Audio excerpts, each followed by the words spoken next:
Hello, നമ്മളെല്ലാവരും kurtis use ചെയ്യുന്നതാണല്ലേ. പക്ഷേ ആ ഒരു നെക്ക് ലൈൻ അനുസരിച്ച് നമ്മൾ ആ ഒരു ഹെയർ സ്റ്റൈലും കൂടി ഒന്ന് ചേഞ്ച് ചെയ്ത് കഴിഞ്ഞാൽ ആ കുർത്തിയും ഈ നെക്കും ഈ ഹെയറും കൂടി ആകുമ്പോൾ നിങ്ങളെ കാണാൻ ബ്യൂട്ടിഫുൾ ആയിരിക്കും. അപ്പോൾ നമുക്ക് നെക്ക് അനുസരിച്ച് കുറച്ച് ഹെയർ സ്റ്റൈൽ ഒന്ന് കണ്ടു നോക്കിയാലോ. അപ്പോൾ ഫസ്റ്റ് നെക്ക് എന്ന് പറയുമ്പോൾ വി നെക്കാണ് വരുന്നത്.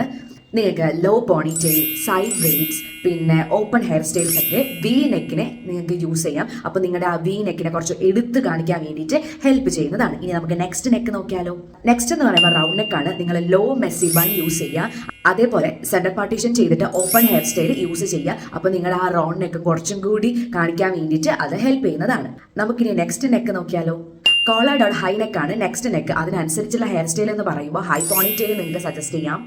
ഹൈ ആയിട്ട് വരുന്ന ക്ലോ ക്ലിപ്പ് യൂസ് ചെയ്തിട്ടുള്ള നിങ്ങൾക്ക് ട്വിസ്റ്റഡ് ഹെയർ സ്റ്റൈൽ യൂസ് ചെയ്യാം. അപ്പോൾ ഇത്രയൊക്കെയാണ് കുർത്തീസും അതേപോലെ നെക്കും അതനുസരിച്ച് നമ്മൾ ഹെയർ സ്റ്റൈലും സജസ്റ്റ് ചെയ്യാൻ വേണ്ടിയിട്ട്. അപ്പോൾ ഈ വീഡിയോ ഇഷ്ടപ്പെട്ടിട്ടുണ്ടെന്നുണ്ടെങ്കിൽ നിങ്ങളുടെ കുർത്തി ഇഷ്ടമുള്ള ഫ്രണ്ട്സിന് ഇതൊന്ന് ഷെയർ ചെയ്ത് കൊടുക്കുക. അതേപോലെ ഇതേപോലത്തെ വീഡിയോസ് നിങ്ങൾ അടുത്തേക്ക് വരണമെങ്കിൽ എൻ്റെ ചാനൽ ജസ്റ്റ് ഒന്ന് സബ്സ്ക്രൈബ് ചെയ്ത് വെച്ചേക്കുക. അപ്പോൾ നെക്സ്റ്റ് വീഡിയോയിൽ കാണുന്നവരേക്കും ബൈ ബൈ.